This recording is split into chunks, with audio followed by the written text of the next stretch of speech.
Hey guys, welcome to a new lesson on trigonometry with me, Angad. Today we're going to talk about some basic laws, some important facts, some trigonometric ratios, and of course, some questions. So let's start. The word trigonometry comes from two Greek words which are tri and gonometry. Tri means triangle and gonometry means measurement. When you combine both of these words, you get the basic definition of the word trigonometry, which is the measurement of a three-sided shape or a triangle. When I say measurement, I don't mean the area or the perimeter. I mean the unknown sides, etc., etc. Trigonometry is basically for finding unknown angles and sides. You may think that we do use Pythagoras theorem to find sides, but yeah, that's a fact. But in trigonometry, we use both Pythagorean theorem and some formulas, trigonometric formulas, ratios to find the value of sides, angles, etc., etc. So let's start with some basic laws. Trigonometry can only be used in a right-angled triangle. It can't be used in an obtuse angle triangle, acute angle triangle, or a scalene equilateral triangle. There are six main functions in trigonometry. Some may say there are three, but in trigonometry there are six total functions. Those six functions are sine, cosine, tangent, cosecant, secant, cotangent. These uh these six functions of course have their short forms, which are sine, cos, tan, cosec, sec, cot. Cosec is the opposite of sine, secant is the opposite of cosine, and cotangent is the opposite of tangent.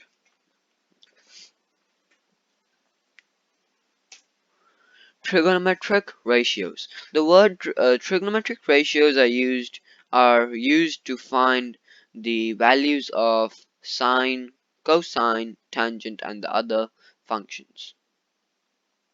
Trigonometric ratios has one basic formula. This formula is really important and you should always remember it. The formula is SOHCAHTOA.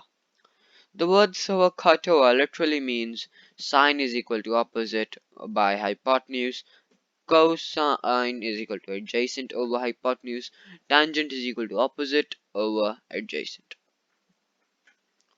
Of course, secant is equal to 1 by cosec is equal to 1 by sine, and cot is equal to 1 by tangent. So if you're thinking that how do we find secant, cosecant, cotangent, I already told you, but I can still tell it that secant is equal to hypotenuse over opposite, cosecant is equal to hypotenuse over adjacent, and cotangent is equal to adjacent over opposite. Always remember that every angle has its own opposite and adjacent side. Each angle has different opposite and adjacent side, but all of them have the same hypotenuse. As you can see in this picture on my right hand side, you can see that the angle theta, the side which is the in front of it, or the is opposite to it, is the opposite side, and the side which is next to it is the base, which is adjacent.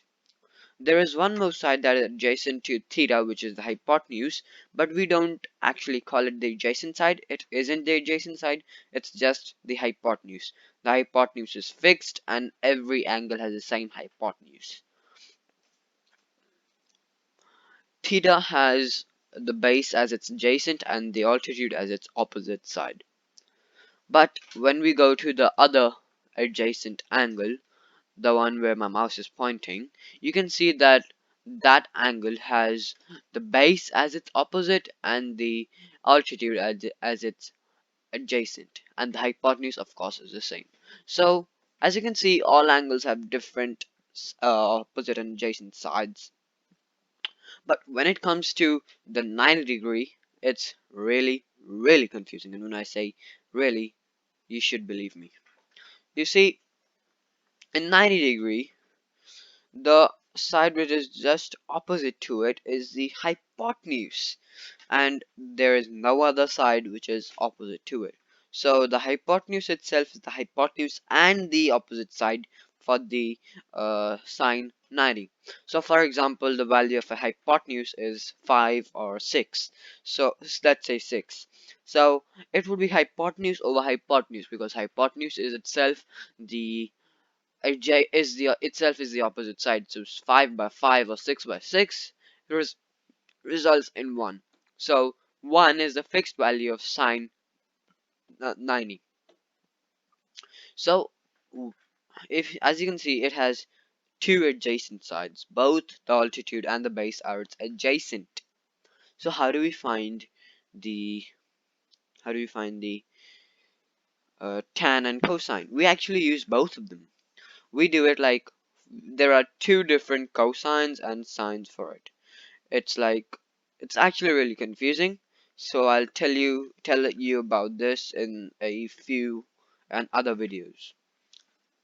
But do you remember that every angle has its own opposite and adjacent side? Each angle is different.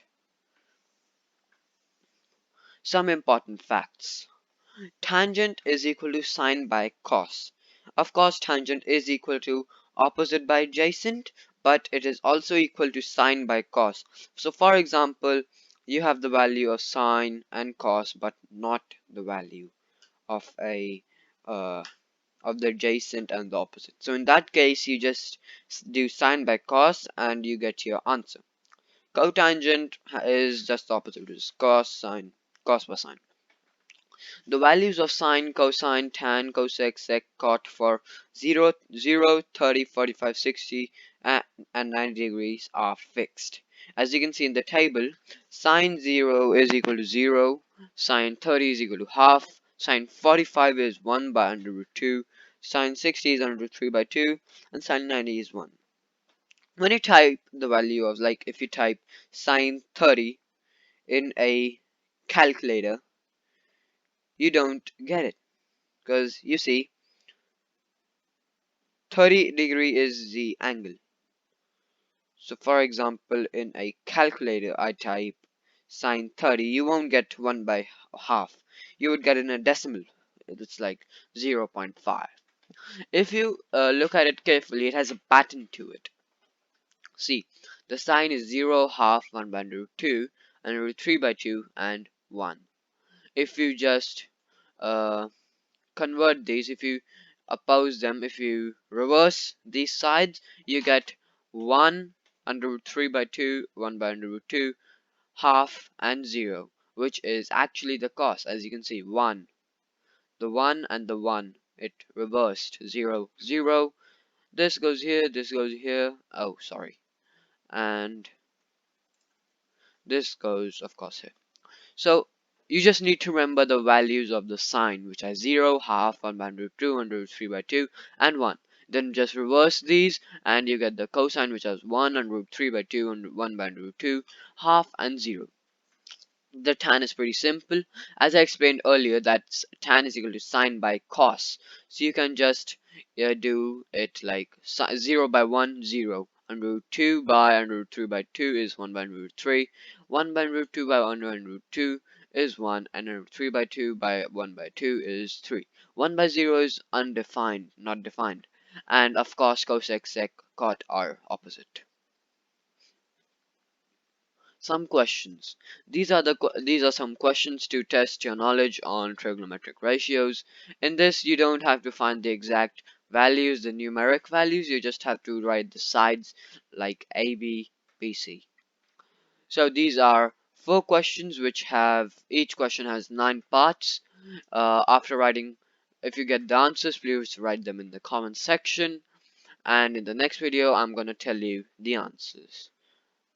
Goodbye, have a nice day. If you like the video, please subscribe and share. Thank you.